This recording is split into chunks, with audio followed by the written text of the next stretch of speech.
أعوذ بالله من الشيطان الرجيم بسم الله الرحمن الرحيم رب اشرح لي صدري ويسر لي أمري واحلل عقدة من لساني يفقهوا قولي سورہ الضحیٰ آیت نمبر 4 وَلَلْآخِرَةُ خَيْرٌ لَكَ مِنَ الْأُولَى یقیناً آپ کے لیے انجام آغاز سے بہتر ہے۔ للآخرۃ کا مادہ الف خیرے ہے۔ آخر کا معنی ہے کسی سے پیچھے یعنی بعد میں آنے والا۔ اس آیت میں آخر کا لفظ دو معنی میں استعمال اس سے مراد مستقبل بھی ہے جو دنیا کی زندگی کا ہے، اور اس سے مراد آخرت کی زندگی بھی ہے۔ اب اس آیت میں اللہ تعالیٰ رسول اللہ صلی اللہ علیہ وسلم کو مزید تسلی کے ساتھ یہ خوشخبری سنا رہے ہیں کہ دنیا اور آخرت دونوں میں آپ صلی اللہ علیہ وسلم کے لیے بہترین اختتام ہے۔ یہ آیت آپ صلی اللہ علیہ وسلم پر اس وقت نازل کی گئی جب گنتی کے چند لوگوں نے بس اسلام قبول کیا تھا، اور باقی تمام اہل مکہ آپ صلی اللہ علیہ وسلم کے خون کے پیاسے تھے، اور اس وقت کوئی انسان یہ خیال بھی نہیں کر سکتا تھا کہ چند سالوں میں وقت اتنا بدل جائے گا کہ اسلام ہر گھر کا حصہ بن جائے گا، اور آج جو لوگ آپ صلی اللہ علیہ وسلم کے دشمن بنے ہوئے ہیں، کل کو وہی لوگ آپ صلی اللہ علیہ وسلم کے ایک اشارے پر اپنی جانیں تک قربان کر دینے کے لیے تیار ہو جائیں گے۔ لیکن اللہ کو پتہ تھا کہ آنے والا دور اس دور سے بہتر ہے، کیونکہ اس رب نے اپنے نبی صلی اللہ علیہ وسلم کو ان کے صبر اور ان کی قربانیوں کا بہترین اجر دینا تھا۔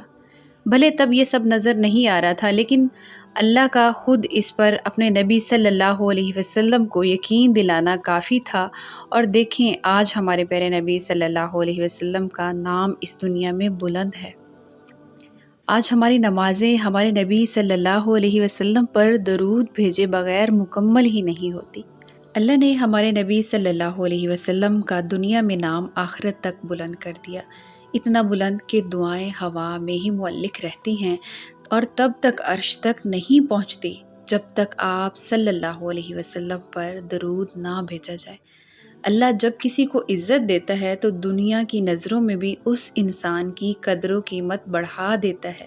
اللہ سبحانہ تعالیٰ جب کسی کو محبوب رکھتا ہے تو دنیا کے دلوں میں بھی اس انسان کی محبوبیت کو بڑھا دیتا ہے۔ اللہ نے آپ صلی اللہ علیہ وسلم سے کیا وعدہ پورا کر دیا، اور آج ہم سب اس وعدے کی حقیقت کو جی رہے ہیں۔ بے شک اللہ اپنے وعدوں کا بڑا سچا ہے، اور صرف اتنا ہی نہیں کہ دنیا کی زندگی میں آپ صلی اللہ علیہ وسلم کو عزت اور بڑا مقام مرتبہ ملے گا، بلکہ آخرت میں بھی آپ صلی اللہ علیہ وسلم کو سب سے بہترین صلہ دیا جائے گا۔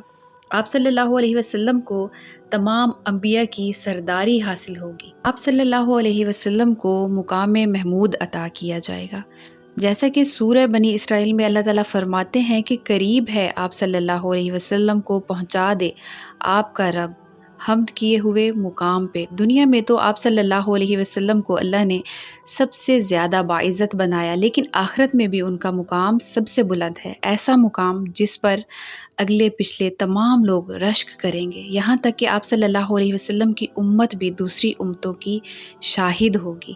من الاولا، اولا کا مادہ اول ہے۔ اول کے معنی تو ہم سب جانتے ہیں، پہلا۔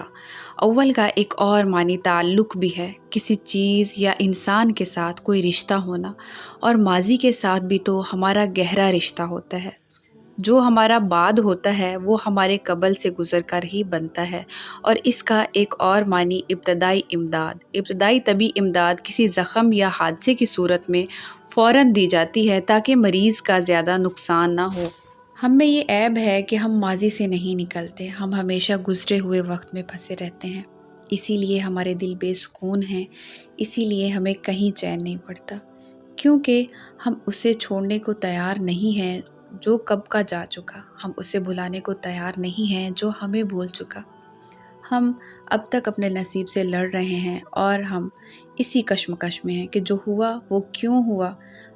جب ہم یہ آیت پڑھتے ہیں تو سب سے پہلا خیال جو ہمارے ذہن میں آنا چاہیے وہ یہ ہے کہ جو چلا گیا اس سے بہتر ہوگا وہ جو آئے گا۔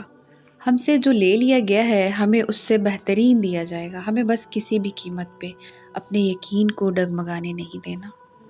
آپ اللہ کے لیے جو کچھ بھی قربان کریں گے وہ ایک نہ ایک دن آپ کے پاس لوٹ کر ضرور آئے گا اور بہترین شکل میں آئے گا۔ آپ اگر اللہ کے لیے اپنی محبت قربان کریں گے تو اللہ اس محبت کے بدلے میں آپ کو اس سے بھی خالص محبت سے سرشار کر دے گا۔ اگر آپ اللہ کے لیے حرام رزق ترک کریں گے تو اللہ آپ کے لیے حلال میں اتنی برکتیں پیدا کر دیں گے کہ وہ تھوڑا ہو کر بھی کافی ہو جائے گا۔ اور صرف اتنا ہی نہیں، یہ سب چیزیں آپ کو ملیں گی، بلکہ ان چیزوں کے ساتھ ساتھ اللہ آپ کو انہی میں اطمینان بخش دے گا، وہ آپ کو سکون دے گا، آپ کے دلوں کو ٹھنڈا کر دے گا۔ اگر آپ سچ پر ہیں، اگر آپ حق پر ہیں تو ایک نہ ایک دن ساری الجھنیں کلیئر ہو جائیں گی۔ اس لیے پریشان ہونا چھوڑ دیں، اللہ بہترین بدلہ لینے والا بھی ہے اور دینے والا بھی ہے، وہ انصاف والا رب ہے۔ وہ آپ کے ساتھ کبھی بھی ناانصافی نہیں ہونے دے گا، اور آپ جن برے حالات سے گزر کر یہاں تک آئے ہیں ان حالات کا اجر آپ کو اچھے حالات کی صورت میں ملے گا۔ اور جب ہم اللہ کی راہ میں چلنا شروع کرتے ہیں تو بہت سارے کانٹے پاؤں میں چبھتے ہیں اور بہت سارا خون بھی بہتا ہے۔ یاد نہیں ہمارے پیارے نبی صلی اللہ علیہ وسلم کے پاؤں مبارک کیسے طائف والوں نے پتھر مار مار کر لہو لہان کر دیے تھے، لیکن پھر بھی جب حضرت جبرائیل نبی صلی اللہ علیہ وسلم کی خدمت میں حاضر ہوئے اور انہوں نے کہا کہ مجھے اللہ نے بھیجا ہے، اگر آپ چاہیں تو میں ان پہاڑوں کو آپس میں ٹکرا دوں جن کے درمیان طائف کی وادی ہے، اور تب بھی آپ صلی اللہ علیہ وسلم نے فرمایا نہیں، کیا پتہ اللہ ان کی نسلوں کو توفیق دے دے۔ ہم اگرچہ اپنے نبی صلی اللہ علیہ وسلم جیسا صبر نہیں کر سکتے، مگر وہ ہمارے لیے بہترین